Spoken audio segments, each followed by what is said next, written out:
much time are we really spending on our phone? We've taken about 80,000 data points from people. We've seen as high as 17 and a half hours a day. Anytime we're going beyond 3 hours a day, our brain chemistry is going to struggle significantly. I saw 150 to 200 times a day people can be picking up their phones. Wow. Brain rot thing is real. Meet neuroscientist TJ Power.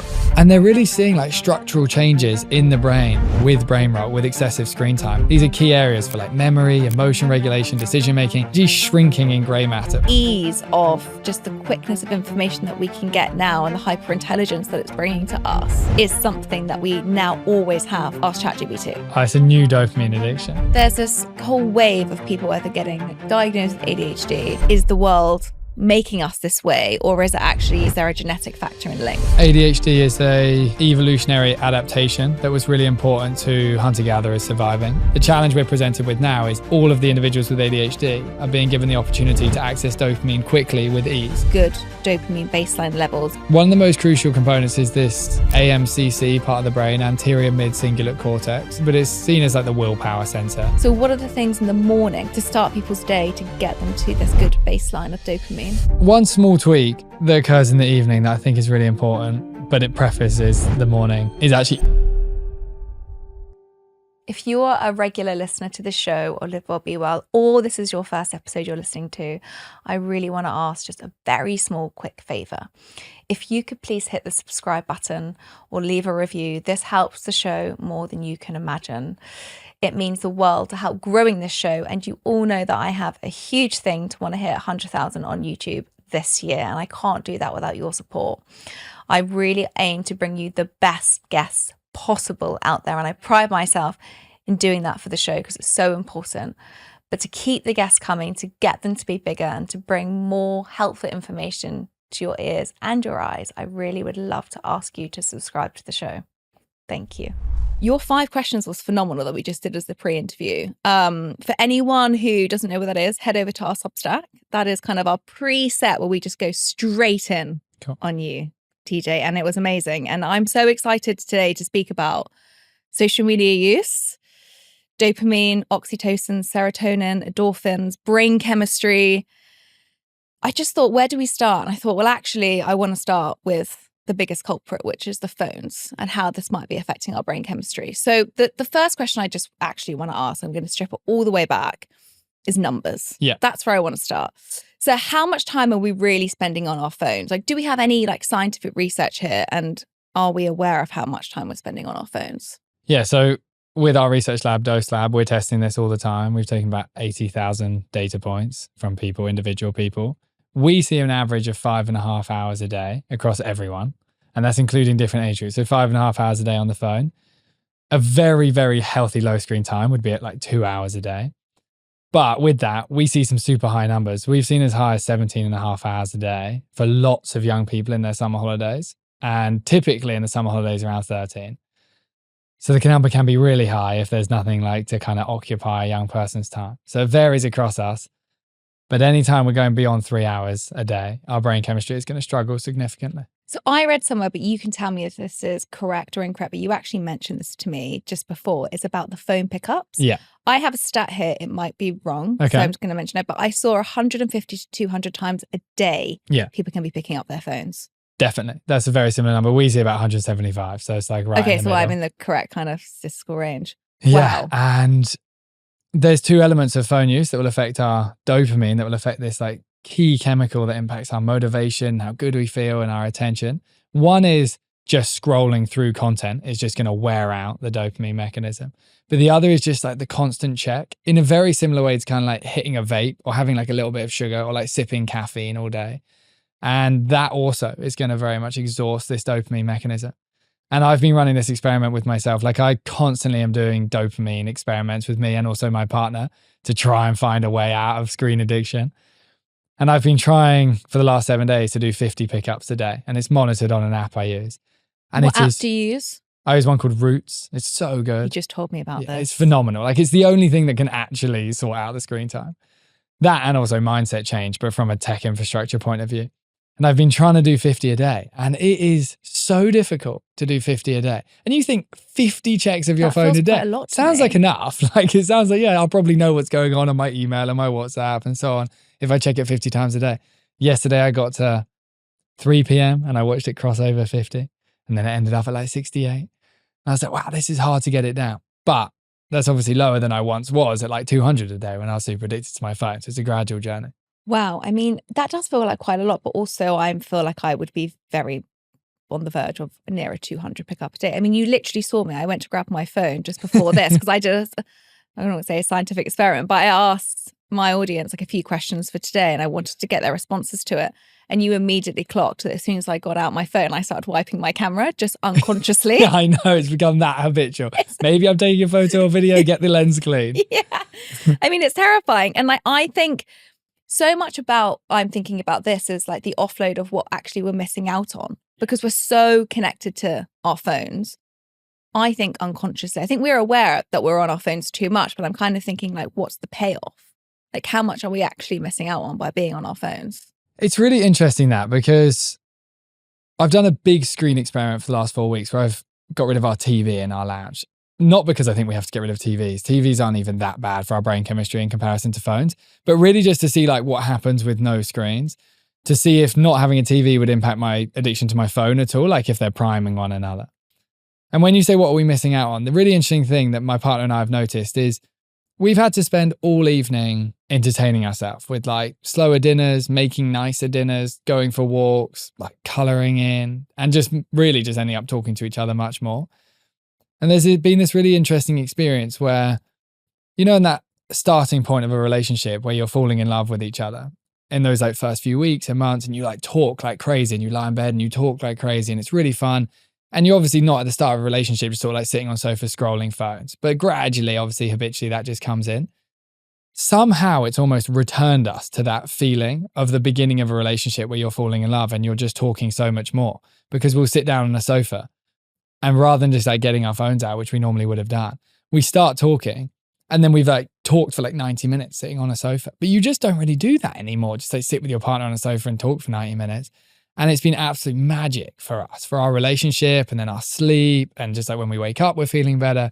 So there's huge things we're missing out on as a result of thinking that we always have to spend our time in like digital dopamine land.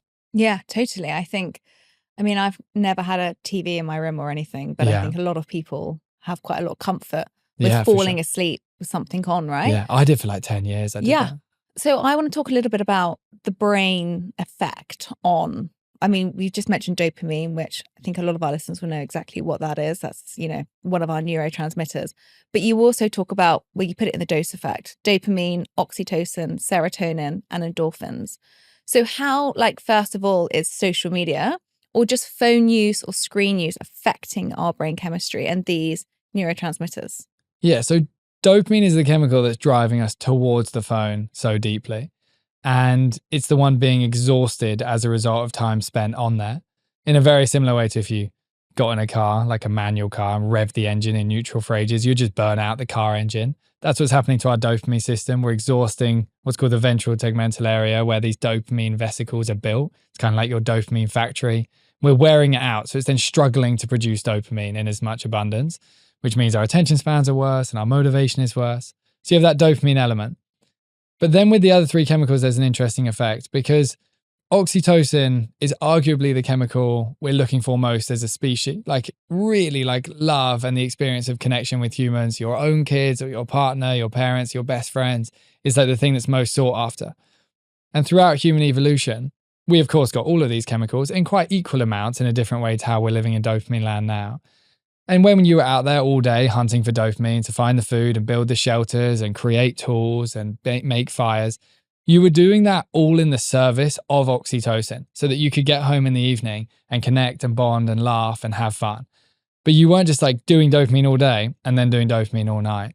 And in the pursuit of dopamine, we're now sacrificing oxytocin because say we get home from a busy day of working or from sitting in a home office and then sit on the sofa.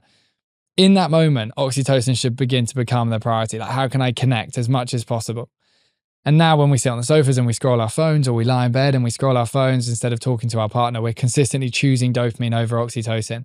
And a deep lack of oxytocin is creating this like lonely, low self-esteem, unhappy, isolated feeling that I think is so strong in the modern human. And that's like that first kind of comparison to consider. Well, and then how does serotonin link into this? Because I think that's one of the neurotransmitters that is spoken about a lot, but you've actually just referenced two of them before this one, which is quite interesting because I think a lot of people talk about serotonin, but your kind of hyper focus feels like more on the dopamine side of things in relation to oxytocin.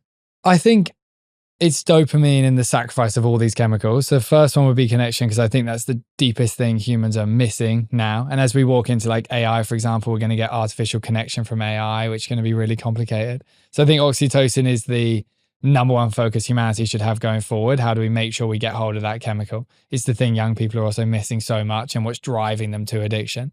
But serotonin is also crucial. Serotonin will stabilize our mood, help us manage anxiety, lift our energy levels, help us sleep. And in the pursuit of dopamine, again, it's sacrifice. Like we'll get serotonin when we're out walking in nature calmly and we're deeply present in that experience and we're getting sunlight. We'll get it when we're present and eating good, nutritious foods. We'll get it when we're asleep. And of course, the phone reduces our time spent outside, how much sleep we get, how much time we'll spend like in nature, not distracted. Like on my walks every morning, everyone now has headphones in. No one is walking without headphones. I say good morning to everyone. No one even replies because they don't hear me. So there's this issue whereby the addiction to dopamine via the tech is then causing a sacrifice of serotonin as well. It's so interesting because I was out for dinner with a friend the other evening and we were sat outside in a restaurant, and to the table next to us, there was the parents, the grandmother, and she was probably about 15 years old, the daughter. Cool. Guess who was on their phones? Maybe the older individuals. So the parents were sat there the whole dinner, and this isn't judgment, this was just a really interesting observation. The parents sat there the whole through dinner scrolling on their phones, on TikTok, on short form content. The girl, the daughter, was just sat there looking quite, I guess, sad, but didn't pick up. The phone wasn't even on the table. Like it wasn't even on side. So she was sitting there bored. So she was just doing sat nothing. there looking. And the grandma was kind of dipping a bit in and out, but, wasn't as addicted to the phones. And it was just a really interesting observation for me to go, well, okay, there's a family meal going on, but the parents haven't once spoke to the daughter. Yeah, it's wild. They are completely addicted to the phones. And like hearing what you've just said about what we really want to be getting is the oxytocin. Yeah. And that comes from connection. Like the dopamine, the kind of addiction to this phone is completely collapsing devoid of connection. Because if you think about how many times you might go out for dinner, people will check their phones. So we're already kind of hemorrhaging any type of use with our oxytocins just from having them aware. So I'm now, when I'm having dinner, will put my phone away. Yeah, you need physical Near. distance. Can't be near you. So that's quite interesting in the fact that just of how it's just affecting us even now with our connections day to day. And because we're not necessarily linking them together, because when you go on a phone, you don't get, say, as strong of an impact as like a hangover from alcohol. You're not like, wow, I feel like so sick and anxious now when you come off alcohol.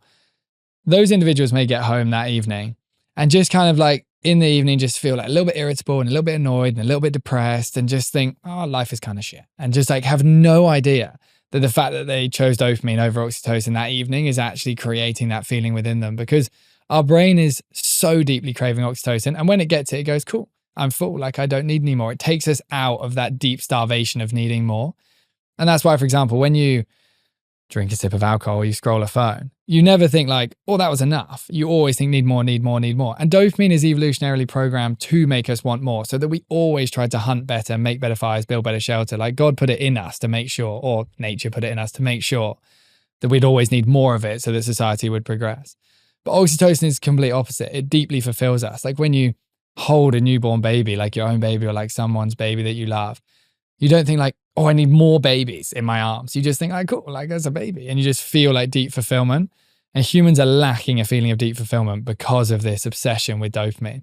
And that kid will get home. They're also being programmed from very young to imitate their parents. So their parents are priming a deep addiction within them for when they grow up. Even if it's like a 2-year-old, if they're constantly observing a phone, their brain is thinking, oh, so that's what I do when I grow up. I go with the phone. I go with the phone. Just as the hunter-gatherers would have observed building the swords and the bows and the shelter and the fires. And it's something that really can't be underestimated, because the only way humanity is going to solve the big problem in the youth is by solving it for us as well. As someone who has spent a long time studying the mind-body connection, I am constantly asked, what do I use to track my health? Since April, you've probably seen, if you're watching the show, me wearing a piece of tech on my arm, and that is No Watch, because I genuinely believe it has been one of the most thoughtful and mind-aware pieces of tech that you can wear. Unlike most wearables that focus just on your steps or your sleep, No Watch is a bit different and gives you real-time insights into your nervous system, the invisible engine that calibrates everything from your stress to your sleep to your recovery, your rest, and ultimately your health. With its stress recovery metric, it doesn't just show you how long you were stressed for, but also how long you recovered. It shows you your homeostasis. And that to me is where real health begins. And I think it's all something that we're craving. And most importantly, it does this without dragging you back to your phone, because that motion just depletes you. It delivers meaningful health insights to you only when something genuinely matters, using AI to turn complex signals into clarity that you can understand. And in just 5 days, it calibrates to your body and creates your personalized health fingerprint. You can try it for 30 days completely free. And if you're curious, now's the time, because they're giving you guys 15% off with my code LWBW15 if you head to nowatch.com. And you guys know, as listeners of Live Well Be Well and this whole community, that understanding yourself in the most mindful way is one of the most powerful things that you can do for your health. And this little gadget helps you on your journey.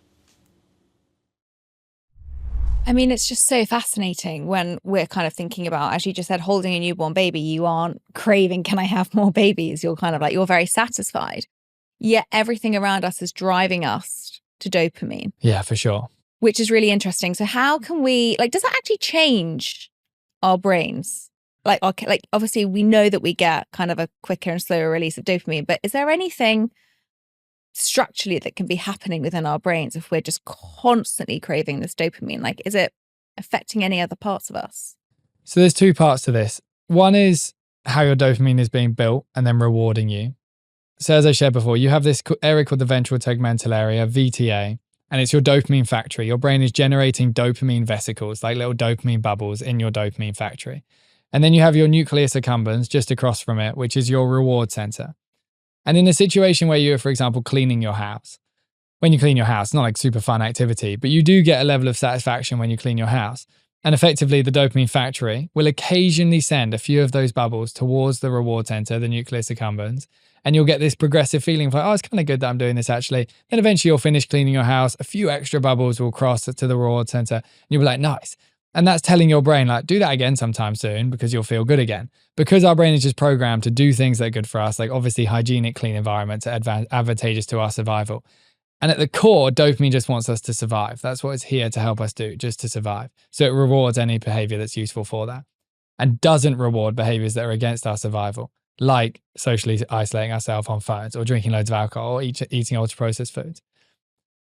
You have that component. Then when you look at scrolling a social media feed, effectively what happens is your brain starts to flood dopamine vesicles from the factory towards the reward center, floods them across and feels really good.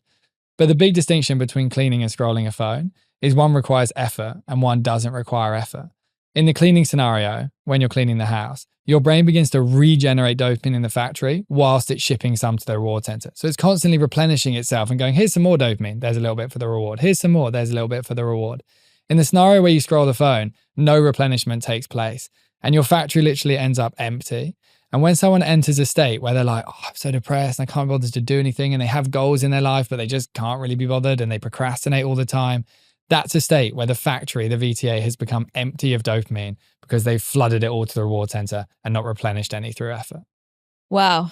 I feel like I can connect sometimes a lot to what you're saying, where you just feel a bit brain dead. Yeah, for sure. That brain rot thing is real. Well, that's the new kind of word, isn't it, of 2025. And they're really seeing structural changes in the brain with brain rot, with excessive screen time. You're seeing areas like the left insula, the hippocampus, the temporal cortex. These are key areas for memory, emotion regulation, decision making. They're actually shrinking in gray matter for the first time ever really in human history. The brain has been evolving throughout human history and advancing and advancing. And now for the first time, because we're giving over so much of our brain power to technology to provide us pleasure, rather than going out there and hunting for pleasure ourselves, these key areas are shrinking in size. And if you think of a life where you can't regulate your emotions and can't make great decisions and don't have a very good memory, like that's a tough life. And it's super important that we really understand the problem. Just as we had to understand cigarettes to come away from cigarettes, we really, really have to understand the problem with the phones. You mentioned there grey matter. Yeah. The shrinking in the grey matter. What does grey matter do? It's just key for the structural foundation of an area of the brain so that that piece of the brain can actually activate and work efficiently. It's terrifying. If it can't work efficiently, like if your hippocampus doesn't have enough grey matter, your hippocampus is where you store your memories. Like they discovered a number of years ago in the 1900s that London taxi drivers would have bigger hippocampi because they were storing so much of London within their brains. And I'm sure now if they did post-mortem studies, they're probably shrinking those hippocampus because now we just use the phones for memory, for navigation. And if they had less grey matter, their just memory would be less efficient. The same with emotion regulation, the same with decision making. And making good decisions, for example, is super key. Yeah, I think, gosh, the London taxi drivers, I think that's such a good example because, you know, their memories of what they had to revise. I was insane. They It just was had amazing. the whole of that map in their head, which is so cool. So, I mean, before we get on to like how we can, I guess, balance our dopamine levels, I know you speak a lot about morning routines. I really want to make sure that we talk about like why for you this was so important, because I know that you spoke in our 5 questions about a couple of things like ADHD, OCD, like a mixture of different ways that your dopamine was being depleted and then kind of hyper rewarded and having a crash. So just talk me a little bit through your journey of like why this is so important for you, because this mission is so strong. And it's important because we're in a evolving technology space with AI going to be more dominant than ever, people falling in love with AI, which is going to replace the human connection. But for you personally, like, why is this mission so important? Like, talk to me about your story. Yeah, I think I never knew growing up any of these terms like anxiety or depression. Like I never even heard those words at school. Like they just weren't common language. But I definitely had a brain that was anxious as a result of having OCD. My mum was quite strategic with my OCD. Like when I grew up and she first observed that I had OCD, like I was having all these intrusive thoughts and like really compulsive behaviors. Like she woke up in the night at like when I was like 6 years old and I'd emptied my bedroom, was like cleaning my whole bedroom with a Hoover. Like I dragged a Hoover up the stairs in the middle of the night. 'Cause my brain was just like obsessively trying to control effectively. We had loads of complicated family stuff going on at the time. And as a young brain that couldn't impact that, it was like seeking control effectively and something I could control, like hoovering my bedroom. And my mum, when she began to observe it in me, actually never shared with me that I had OCD, but took me out of school for brain training because I had an extra clever brain. That's how my mum framed it. Wow. Which was actually quite interesting. Advanced thinking then. That's amazing to not label you at a young age. Yeah, I just didn't know. So I didn't think I was weird at all. I actually thought, oh, wow, I've got this like really cool brain. And that's just how it was framed to me. She told all the people that I worked with that that's how they would frame it to me. And that was super powerful. But it still led to a life where I was like slightly more anxious in my mind. And then at the age of 11, which is so young now, I smoked my first cigarette and I thought that was really cool. I thought it was good for my kind of identity. Somehow I thought it was cool to smoke a cigarette at 11 and discovered like, oh, I kind of actually liked smoking a cigarette once I got through the horrible period where they're disgusting. And then I discovered like that you could steal alcohol from your parents' cupboard and drink alcohol. And that would also make you be considered cool. And that I kind of liked the pleasure that gave my brain. And then really began like a big journey of like dopamine addiction of cigarettes and alcohol, pornography I discovered super young. And then spent from maybe like 10, 11 years old to 22 years old, just in dopamine land. Like that was really my only priority in life was like, of course, I just had to do my school stuff to the point that it would get me to the next stage. And then I'd have to do so. I got jobs and stuff at supermarkets and restaurants. But other than that, my only priority in life was how do I get like big, intense stimulation and pleasure to my brain. I was just waiting for those moments effectively. And that was what it was. It was a lot of big up and downs, like really big highs, loving life, thinking life was so cool and fun. And then like suddenly feeling really depressed and just thinking like life is so shit. And it ultimately led me to a point where I was like, I can't live inside like addiction all the time. Like that's just not fun. And I had this big festival I went to at about 22. Went as hard as a human being can go probably without like losing their life with the partying world. And I left early and went and sat at home. And just remember thinking like, wow, this isn't going to be a very good life. Like I've got to somehow get out of this. And interestingly, I then decided to go to my grandpa's house and stay at his house for a period of time because he lived in nature. And I was like, can I just live with you for like 3 months? And try to just cut myself out of alcohol and partying. That was actually my goal. It wasn't actually to do with other things like my phone. It was just alcohol and partying. But then I just realized that very quickly that was getting substituted for like a big phone addiction. Like I was just waking up, like banging through videos. Short videos were beginning to come out at this time, and short videos is like the whole problem with the phone, really. Like they've completely changed the game. Like Facebook as a kid wasn't addictive. It was actually quite fun. And at that point, I then thought, okay, so I'm not having the alcohol, I'm not partying, I've got to sort out the phone. And with that, I thought I'll try and wake up and go for a walk without my phone. Like I'll just see if I can go 60 minutes, like around this area near my grandpa's house without my phone. Because to me, that was the most impossible thing in the world. That was almost harder than not drinking, was like 60 minutes without my phone. And then out there in the silence, I discovered a whole like new part of myself, to be honest, like a huge like intuitive voice that came into my mind about what I could do with my life, a career I could build, how I could be better in relationships, how I could be more present, like how I could improve my mental health. And out there off the phone in the nature, like suddenly this real deep desire within me was born of like, wow, I need to get humans towards this state because like no one knows this exists. Still to this day, I imagine most people aren't going for walks without their phones for 60 minutes, like on a frequent basis. And that journey of addiction and then finding a solution where now like, and I don't say this from a point of ego, like don't have addiction. Like I don't consume anything, which might seem really extreme. And for me, it's the right path, but I don't watch any porn. I don't drink caffeine. I don't drink alcohol. I don't smoke anymore. I don't scroll any short videos at all. Like I've completely left addiction. And I don't say that from a point of like, look at me. I say it from a point of like hope that like, even if you're super addicted, there's this like incredible life where you don't touch it. And it feels like the most peaceful, freeing place. I'm interrupting for one moment to ask one small favor. Please subscribe to the show. This helps it grow more than you know. And I'm so bad at asking this from you. I'm so bad at thinking about this. But you know my goal is 100,000 to get to on YouTube. And I really want to bring you more content and better guests and bigger episodes. And we can only do that with your help together. So please do hit subscribe. Thank you. I mean, I think it's really inspirational to hear like your journey through this and also then have your expertise kind of matched to it, because a lot of people will say, well, are you missing out? I mean, I'm just trying to be like devil's advocate here, but like, you know, are you missing out on like the fun parts in life, like where you can go out with your, I'm not saying that alcohol has to play a part in this, but going out with your friends, allowing that kind of freedom of a 28-year-old. Or I mean, it's just like I guess a mixture of things. Like if somebody really enjoys like a nice glass of wine, like having one glass of wine, or having coffee. I guess coffee's you've seen that and today. Like only coffee's recently mine addiction. I say addiction, I guess it's more of my pleasure. It's something that I really enjoy in the beginning of the day. Like for me, it's sitting in my garden, having a coffee and journaling. For me, it brings me such happiness. And to feel like I could be completely devoid of those things makes me feel it's a little bit a life not as well lived. And I'm not saying that's right. No, that's a fair opinion. Because I think like what you're doing is incredible. I'm just trying to, for people who are listening who are like, maybe I can't get rid of everything.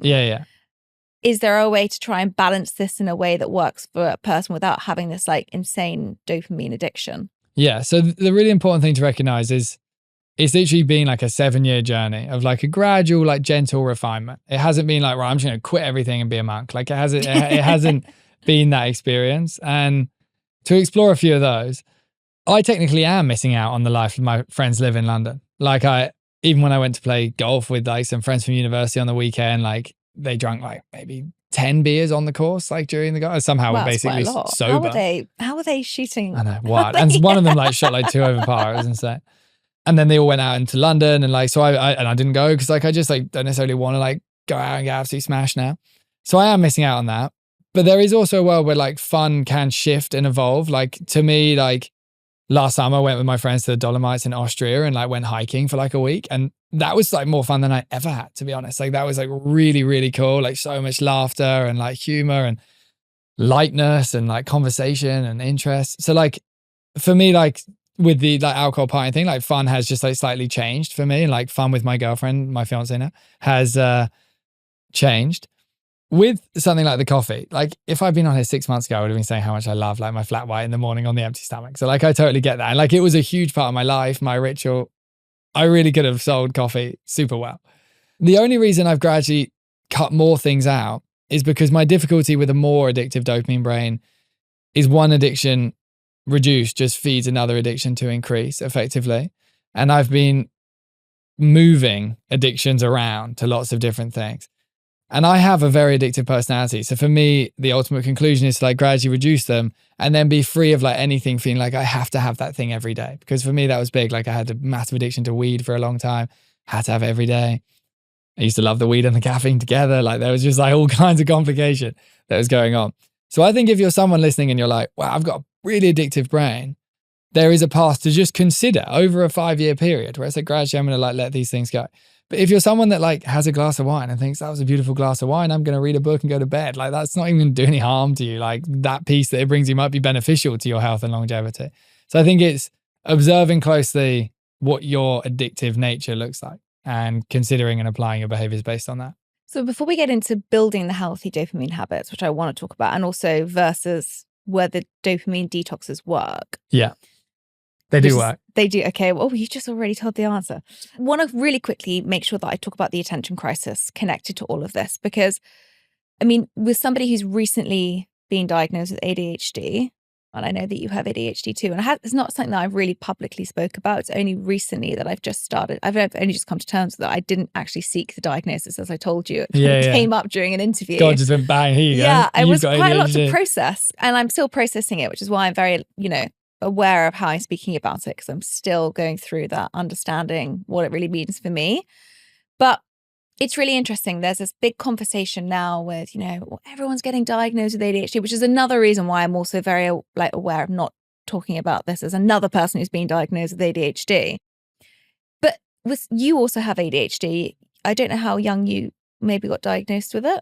I mean, I've known it all my life. My mom had a similar thing where she knew like, oh, he's definitely like super hyperactive, and I was just an absolute nightmare at school. So it was like super obvious. So you knew it from quite a young age. But maybe 2 or 3 years ago, like I had a proper understanding. Okay, yeah. Right. So I think like there's this whole wave of people either getting diagnosed with ADHD or realizing that their attention is like massively plummeting.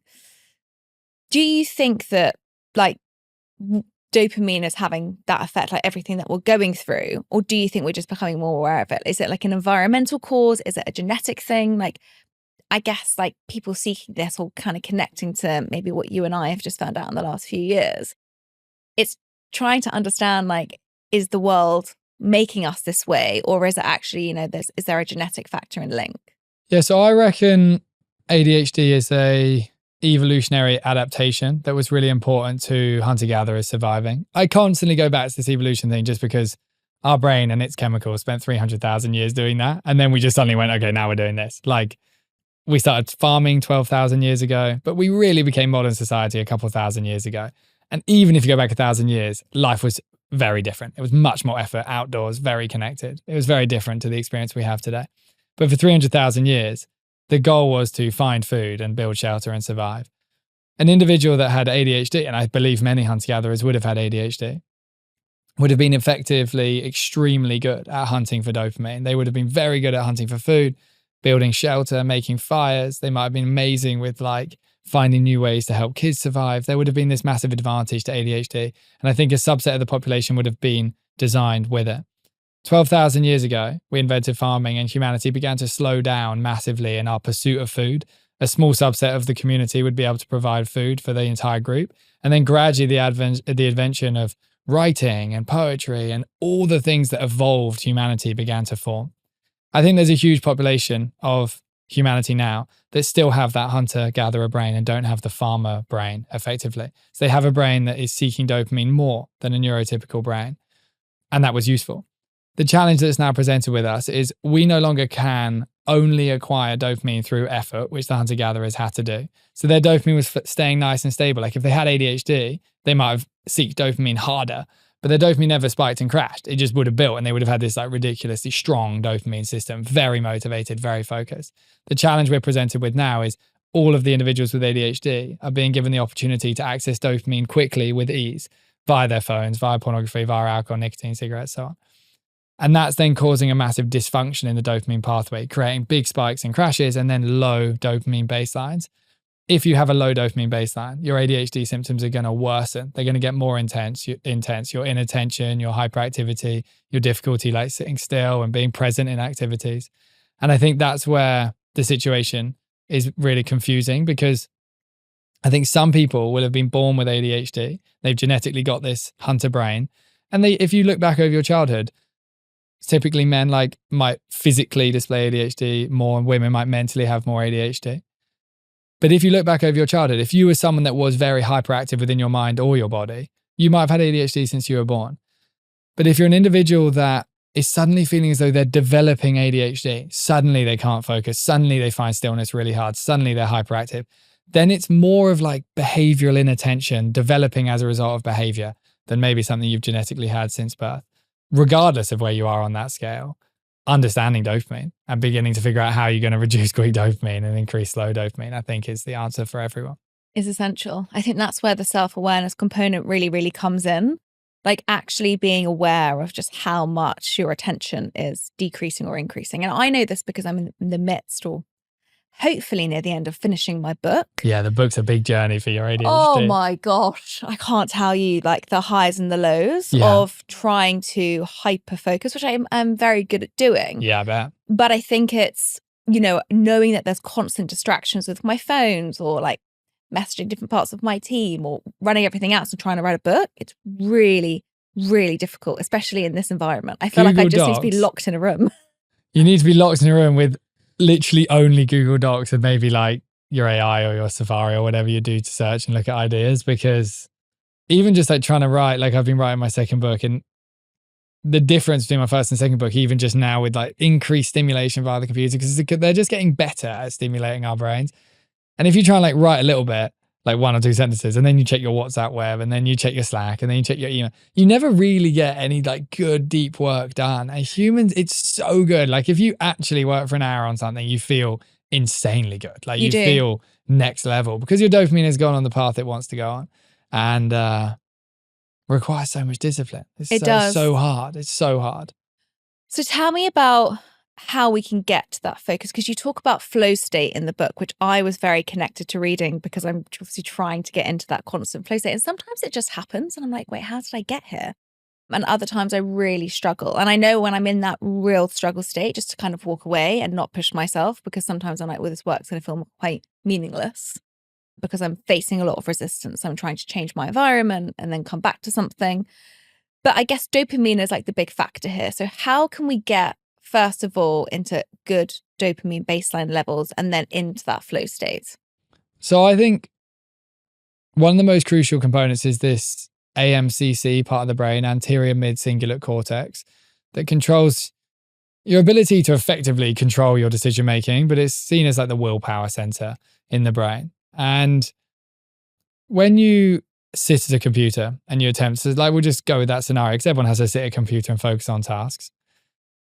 Very quickly, whenever a task becomes difficult or too easy and a bit boring, you begin to task switch. So you'll like click your LinkedIn and check your notifications there, or you'll like go on your email or whatever it might be, your WhatsApp, your Slack, YouTube on the computer, whatever it might be, X. Like you constantly change when things are easy or too difficult. In that moment, you're presented with a decision. And I've had this interesting scenario recently where I've blocked down my whole phone, so I can't like use any apps on it.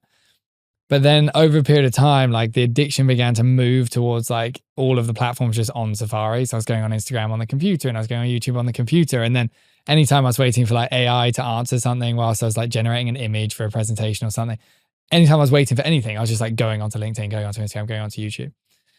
And there isn't a software that I could use to block them. So then I was presented with a chance where I have to think about this AMCC part of the brain. Whenever you successfully get yourself to not do something that you're tempted to do, this anterior mid-cingulate cortex, it activates within the brain and it strengthens. And in individuals, for example, that reach over 100 or really high-performing athletes, this AMCC is literally larger in their brain. It physically grows in their brain like a muscle because they have so frequently said no to temptation effectively. And it gets stronger and stronger. And therefore, your willpower gets stronger and stronger. So I'm sitting there and I'm thinking, I want flow state. I want to be able to focus. I want a good attention span.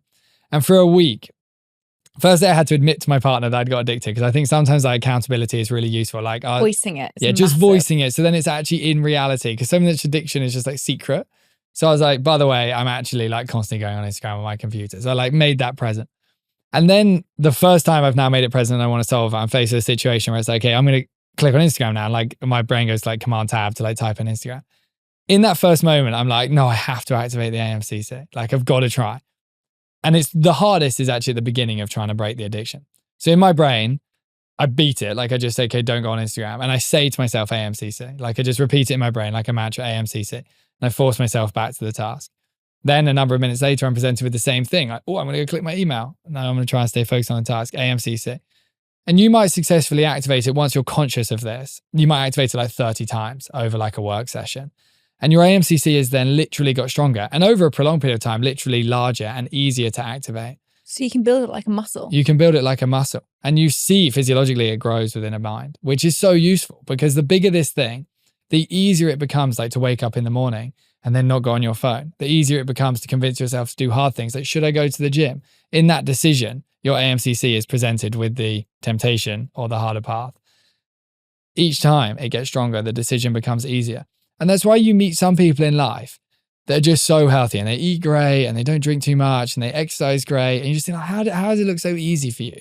But it's actually not easy for them initially. It's just they've activated this brain part so frequently that now it's actually easy to make the right decision. For most of humanity, the AMCC is shrinking. So it means temptation is rising. So it's actually getting harder and harder to activate willpower. So I think with flow state, it's like this really conscious thing where you're going to become aware of your behavior, definitely get the phone out of the room. That's like number one. The phone can't be in the room. Block down the apps if you need to block down the apps. And then with your computer, if you can't block it all, consider that idea whereby every time you resist, you say AMCC and you imagine it in your head getting larger and larger. I even take it to another level whereby there's a song in the world that many people will know that goes YMCA. And in my head, I just go AMCC and I just like mantra it into my head like a song. Amazing. And the difference has been massive because like gradually you start developing. And then like the week after the week of training it, I go to tap it and it's like more of a reflexive response to resist. But once you get into addiction, it's just like, screw it. Like it's so unconscious that you're just like constantly distracting yourself. So it takes conscious effort to grow it. But once grown, your whole life becomes easier because you make better decisions. So much about what you're saying is there's like two factors that I'm seeing. Visualization, like saying the AMCC, like knowing that you can actually visualize a part in your brain that is getting stronger and bigger also allows something quite tangible, because I think addiction and things that are quick at dopamine allow you to just disconnect very, very quickly from yourself. And so you seek that kind of external as opposed to intrinsic kind of connection. So already you're working with visualization, which we know is a really powerful tool. Definitely. And then you also mentioned something there really interesting, willpower. Yeah. Which I have, like my thought process on willpower is the fact that we always try and set ourselves up for the best version of ourselves. Yeah. And so we don't hit the best version of ourselves every day. You know, women have a fluctuation of hormones all the time. So they're always feeling different. Life hits us. Like life is just not linear. Life is so unexpected, so chaotic that you can never know if you're going to have a good day. Like, what is a good day? I think life is just like this multitude of different things that kind of get thrown at you. And it's like, how much kind of resistance do you have towards that? And so willpower, I think we all have this mindset where we'll wake up and we think of this perfect day. And for me, I think willpower is about thinking about the worst possible case scenario. How can you set yourself up for that? Interesting. Okay. Because like we're never going to face these days that's perfect. We're never going to get up and think, okay, I've got boundless energy to get me to the gym. Yeah, for sure. You know, like set yourself up for the day where you actually thinking like, what is the most resistance I can face? Because then you're much more likely to be able to achieve what you're going to achieve, because you've already got that mindset of, okay, well, this is how the day is going to look, which is going to be quite difficult. And you plan a challenging day, you mean? Exactly. Yeah, so then on the days idea. when it's easier, it's like, oh, I haven't even had to think about it. And so I think we're always kind of looking for the most like perfection day. And when our days don't go, we feel like our willpower drops. But it's because I think we're looking at willpower in a completely the wrong context. Definitely, because the anterior mid-cingulate cortex is also very close to this whole center with the VTA where the dopamine is built. And they're in deep communication with one another as well. So if you choose the easier day, so you wake up and scroll the phone, for example, which is super pleasurable, your dopamine slightly drops, then your ability to activate your AMCC is actually less as a result of choosing the quick dopamine. So if you set the easy day, it then begins to domino as well into like an easier and easier day, which then often isn't the day you deeply want. It's just like the short-term pleasure version. So I think setting yourself up for a challenging day is important. And also just overall knowing that the more effortful, challenging path is the one that creates the best life for you. And I think it's a really important thing to constantly remind yourself, yeah, if I go for the walk in the morning or if I do the breath work or do the journaling, whatever it is to you that's like the boring, effortful thing, then it's like, oh, well, I'll be happier and have better mental health.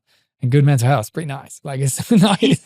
It's great. It's like it's a good thing. We're declining rapidly, but it's a great thing when you feel that you've got a good balance with your mental health. Definitely. So, for me, the way I look at it, because I talk about this a lot with nutrition, is a lot of people come to me and say, well, how I want to have this like healthy diet, but they're never setting themselves up for something that's easy. So for them, it's kind of like, well, I need to grab and go in that moment. It's like, no, you've got to prioritize the hard work before, whether that's food prep or thinking about your week or making sure that you've always got kind of healthy options on you rather than having to seek something that you haven't got and you're going to run into a shop and that the majority of things on offer aren't going to be healthy. It's like setting yourself up for those case scenarios where actually when your brain is exhausted, you've got something healthy to grab as opposed to something that you're just going to order because you've got no time.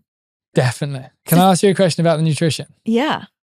Do you think it's possible to have a balance with nutrition in the world today? Yes. You do? I do. I think it's hard. I think there's limited choices available. Yeah. But I think if you really want to try and make that a goal, I definitely think it's achievable. I just think that we have more temptation around us. So it's a self-awareness and it's working with what you have. And I also think that balance now in some parts can feel quite elitist. And actually, I think nutrition shouldn't be hard. Yeah, okay. I think actually it's really simple. And I think we're trying to work in this over-optimized state. Yeah, we definitely are over-optimizing. I've got to have all of these like foods that are organic and come from a certain place, and it's got to be this way of eating. And actually, it's not that hard. Okay. And so I think but that doesn't sell. Yeah, okay, interesting. Like if you actually want to take it to something that's really plain and balanced, it is actually really easy. But I think that because that technique doesn't sell and it's not that marketable, we're always trying to look for these nuances of like, okay, well, let's do it in this way and this way and this way. And that's where I think it's got complicated because you're up against so much noise now. I mean, I feel like my job is up against a lot of people on social media that are selling something that feels optimized and easy, and actually it's not. And so I think that's where the counterbalance comes in, where I do think it is actually easy. I just think it requires a lot more effort, and the brain is hyper lazy. Yeah. So who wants to like go and cook a healthy meal every evening when you can order something pretty quick? It's making kind of like that conscious decision that I am going to put an extra half an hour into my day every day, or that hour on a Sunday, to think about how I can balance my nutrition through the week. Yeah, it's very true. And I think if you can give yourself that time, then actually it does become a lot more attainable and achievable.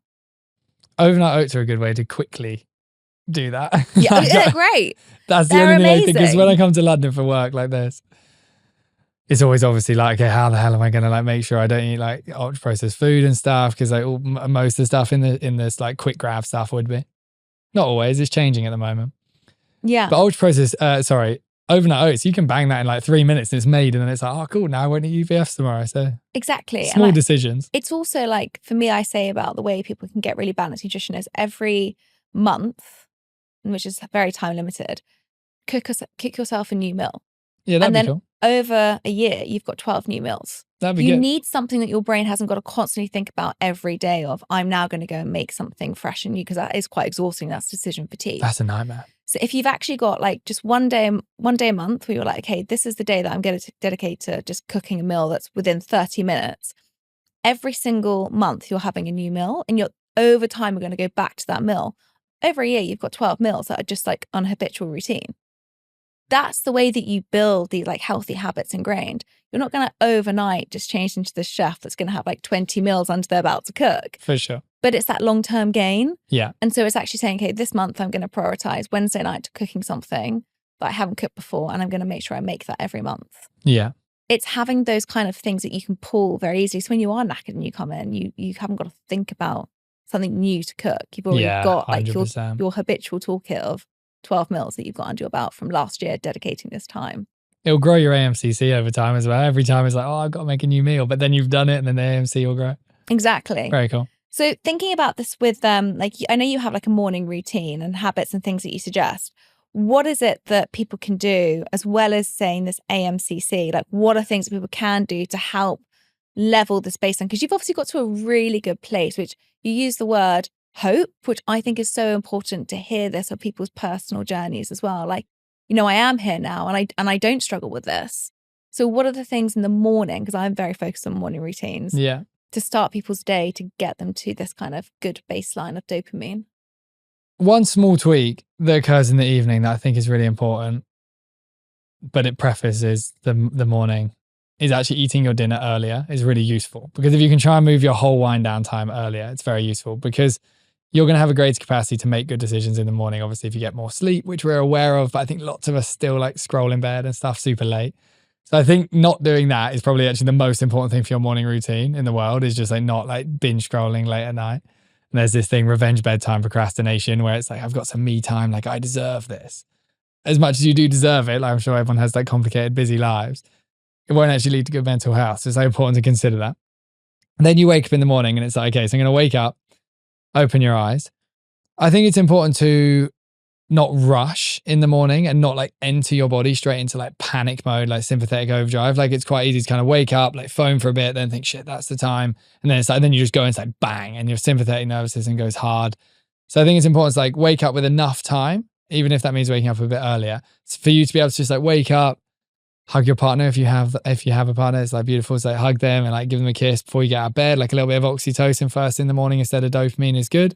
If you're on your own in bed, any kind of grateful thought when you wake up would also be oxytocin. It's just like, oh, cool, like today's good, like life's good, find something that's good about life. And then you get out of bed. Definitely without looking at a screen. Like no screen can be looked at before you get out of bed. Then you just go to the bathroom and you immediately start brushing your teeth, because it's just like a boring, mindless task that's going to get some dopamine, like get the engine working, because it's effort. Brushing them properly for 2 minutes is just like an annoying thing to do, and it will get the dopamine to begin. Splash some cold water on your face would be great. Again, getting the dopamine generated. Come back and make your bed. And then the goal would be, can I get ready before I go on screens? Like, can that just be the foundational role? Like, can I make sure, like, if you do your makeup or have a shower or whatever it might be, is it possible to go through the morning routine with less stimulation, less kind of like YouTube playing in the background, podcast playing in the background? Like a lot of time we just wake up and it's like, how do we just like fire stimulation to the brain? And I did this as well. Like, it's not that I judge it. Like, I only know this because I did music? it so bad. I love putting on music in the morning. Yeah, music would be nice. Music would be nice. As long as it's not kind of like fast tapping through lots of songs. Like, as long as it's just like I need a good song. Skip to the chorus. As long as it's just like put some music on. Like, music's great. Like dancing around in the morning, singing would be really good. So that's cool. Like if that was something you desired. But it'd be really good to have a lower stimulation morning, considering how high stimulation our days are. Like our brains are very overstimulated from technology, but also our environment with the sounds and the lights. And our brain's just like really in overdrive all day. If the morning can start a little bit more peaceful, like it'd be super useful for regulating our whole brain chemistry. Our serotonin system's much better if we're more peaceful. So I would say just have that as a base rule. Like, can you actually get ready for your day before you go on your screens? If it's every day when you're working from home, I really recommend that your first use of a screen should actually be your computer, not your phone. And that you should look at your WhatsApp and your email and the things you need to check via there, because you'll sit down and it'll be productive use of that time of catching up on things and then into work. Whereas if you kind of sit down on the sofa and then it's like, I just like drink my coffee and I like begin the phone, it's so hard to get back out. And then you crash the dopamine, the AMCC won't work that well. And then the whole day is just like a big struggle. Whereas if the morning starts slow but effortful, a better day is going to come. So I basically did a little, I'm not going to call it a scientific experiment, but I did do a bit of a scientific experiment. I wanted to ask the audience, God, I'm literally on my Instagram as I'm speaking to you about this. I feel like I'm a match. I'm jealous. I'm getting anticipatory dopamine. Dopamine hit right now. Give it to me. Send it over. I'm talking about the disastrous impact of social media, and I'm like getting out my phone during this it's probably the first time I've ever done it. Part of the game. That's the irony of the world. So I said, I have a small question ahead of tomorrow's recording. Let's bring a little research from our community here to the conversation. I want to know how addicted, and I put that kind of comments. I said that because actually it's not recognized in the DSM-V5 as support that. It's quite interesting. We'll come back to that. Okay, it takes time to get into DSM. To your phone or social media. Guess what the percentage of my following said yes? What is yes, no question? Are they addicted? So I said yes, no as a poll. 78? 88%. Yes, I do. I'd love to know what those 12% are doing. So would I. Yeah, it's really Winning. cool. Like, so cool for them. The next question was, do you use your phone, but should have reframed that. Do you use your phone within 30 minutes of waking up? Yes, no. How many people do you think said yes? 90. Oh, very close. 89%. Okay.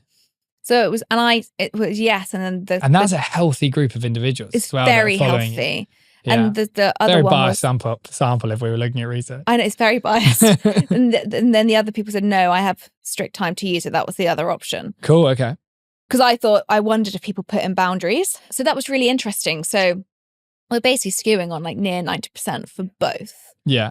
And as you said, very healthy audience that follow me. Very, everyone who kind of listens to the show are like self-improvers, interpersonal development. So that I found really interesting as a subset, just to kind of ask people. Shows how hard it is. It shows how hard it is, but I also think it just shows like the vastness of this problem. Like that we're all consumed by this, which is why this episode is so important. And you mentioned an area earlier, which we didn't tap into, which was boredom. Yeah. Which I think is something that we've completely lost. We've lost the concept of just being bored, or we kind of get a bit anxious about being bored. And I was like, well, how can we kind of increase the need to tolerate boredom? And then I was thinking about something that I have to make sure we put in before we end the episode, which is the default mode network. I've become quite interested in this area of the brain since speaking to Robin Sharma, who came on recently. Oh, cool, yeah. And I went away to Austria to write the last part of my book recently on a solo trip.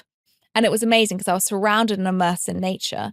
And I had to physically remove myself from my work environment and put myself in the middle of nature and have to train myself every day to get up and go out for a walk, not take my phone, disconnect, and just be around greenery.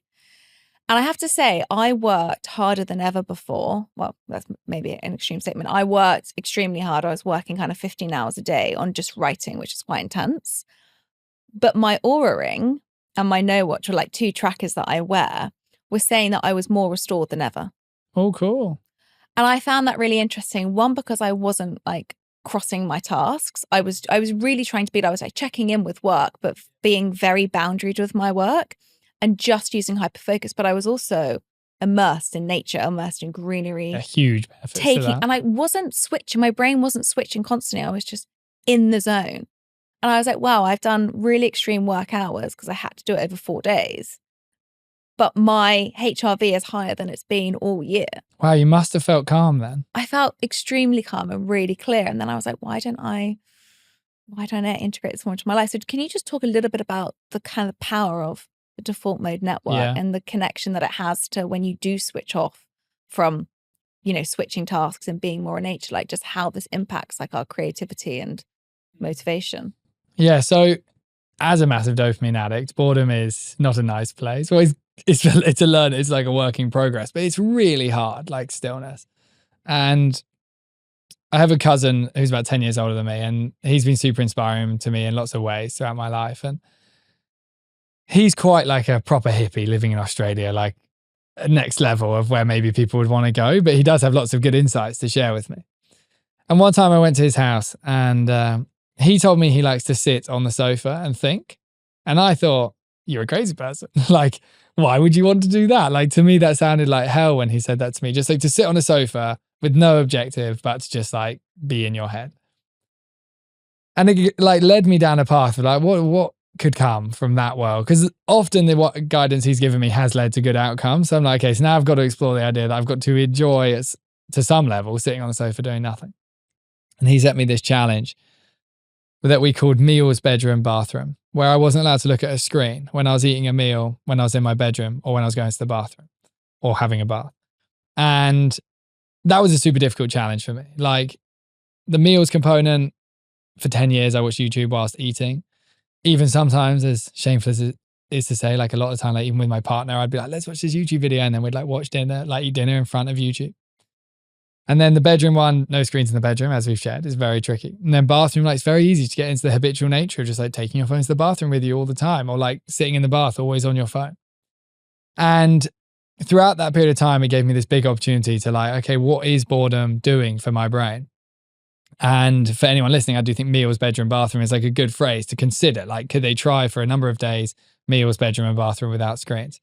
When you come to this default network against the executive network, when we're like really engaged and we're doing something, or we're very present in a specific activity that's quite cognitively stimulating, our executive network will activate. And it's a very useful network. Like, it's very useful to be able to work deeply on a project, for example, or to engage in a task or engage in a conversation. Very useful. On the other side, we have our default mode network, which will have the capacity to reflect more. And some people can say like there's challenges with the default mode network with things like rumination. Like, we can ruminate on our worries a little bit in the default mode network. But there's also a huge amount of power in reflection. And when we're presented in life with hard decisions to make, like career changes, relationship stuff, decisions around our health, typically they require quite significant amounts of reflection to make good decisions. And often you see that individuals that spend time in the default network, like they intentionally try and go towards boredom, they begin to make better decisions because they begin to deeply think through challenges in their life rather than sort of like impulsively making decisions. Like when we're on our phone, it's executive network. And then it might be like, oh, I need to think about that thing for a sec. Don't really want to think about it. Just like make a very quick decision on it and then go forward. In that boredom, in that default network, not only do we make good decisions, amazing like creative answers to either problems or just like solutions in work begin to appear. And for me, like for example, something for me that's really hard is to go to nature and just lie on the grass and do nothing. Sounds like a lovely thing to do, but it is not lovely in my mind. Like my brain's just too stimulated. But I know that's going towards the default mode network, towards just like reflection. And I find the more I do it, the better decisions I make, the more creative I am, the better ideas I generate with my content and my lab, with what we're like going forward with our different work areas. So it's an important place to go towards, not away from. And even if you're a dopamine addict, like if you're a very hyper-stimulated person, there is a world after a number of years of like gradually moving towards it with things like meals, bedroom, bathroom. There's a world where it is actually a nice experience, but it just takes time. I think it's just it's the self-awareness kind of around all of this. And I think it's so important. The meals, bedroom, bathroom is great.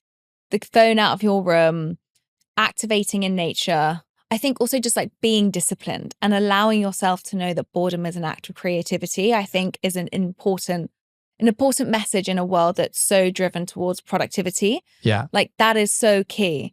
Can I add one thing on there? Yeah. Because the word boredom has a slight like negative bias in our mind of like, I don't want to be bored. I've started consciously calling it daydreaming in my mind, because daydream is a slightly nicer idea. And at school, I was also told not to daydream. So, you know, I'm happy to now do it. But if you kind of sit there and you're like, I'm going to just try and daydream, like try and get into that like trance type state where your vision almost goes blurry, you know, like you get like into that, just like you're in a trance, you just daydream. That is so restful for the brain now. Like that is so restorative and something we're just not experiencing. Like every time we have a second to wait, it's like, where's the phone? Where's stimulation? And on the train, for example, I'd always like just like, blah, blah, blah.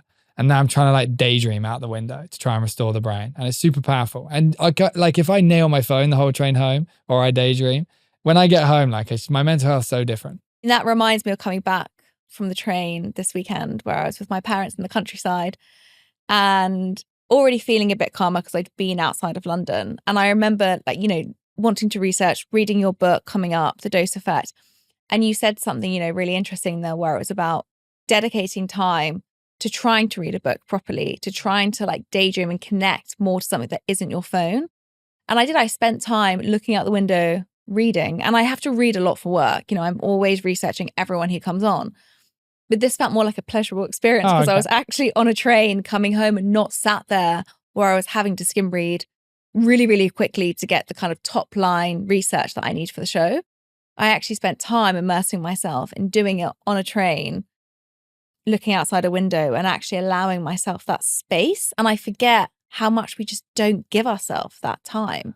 And that is so critical. And I think especially now with the rise of AI, which we haven't had time to touch on today, but I think it's something that is not a cause of concern because I don't want things to sound really detrimental, but the ease of just the quickness of information that we can get now and the hyper intelligence that it's bringing to us is something that we now always have, that very, very, very quick dose of dopamine connection. Like anything we need to know, ask ChatGPT. Oh, it's a new dopamine addiction. It's a whole new thing. Yeah. So I really want someone to share this episode with someone that maybe they see suffering with low dopamine or the reason that we're in this world of expansion of AI. I think everyone should understand the importance of their brain chemistry and how they can best support themselves. Because when you get into adulthood, you have to become your parent.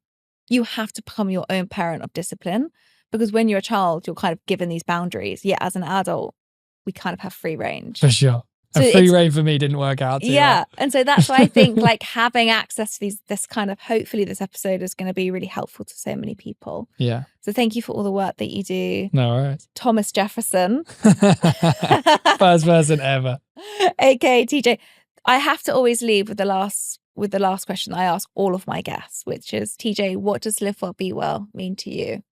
I think for me, it means pursuing a path of lowering stimulation into my brain as much as I can. Like every day, I'm just thinking, how can I choose the low stim path effectively with technology, with my actions, with how fast I like run my system, with how fast I eat, how fast I am with people in conversation. Like I'm desperately trying to slow myself down whilst the world is speeding up. And I think that's super important. Gosh, yeah, slowing down and not, yeah, it's integral. Yeah. Integral for our health, our equilibrium, our homeostasis, all of it. It is. And it's not coming from like an easy place. Like I'm not just like some super chill monk, as I share. Like I am consciously trying to pursue that path to try and like keep me nice and steady throughout my life in a world that's a little bit crazy. Well, Yeah. thank you for sharing the wisdom today, and Thanks. congratulations on like getting to where you are, and the book and all the work that you're doing with the Dose Labs. And we'll make sure to link it all in our show notes. Cool. But yeah, please do share this episode with someone that you actually think needs a bit of the dose effect. Do it.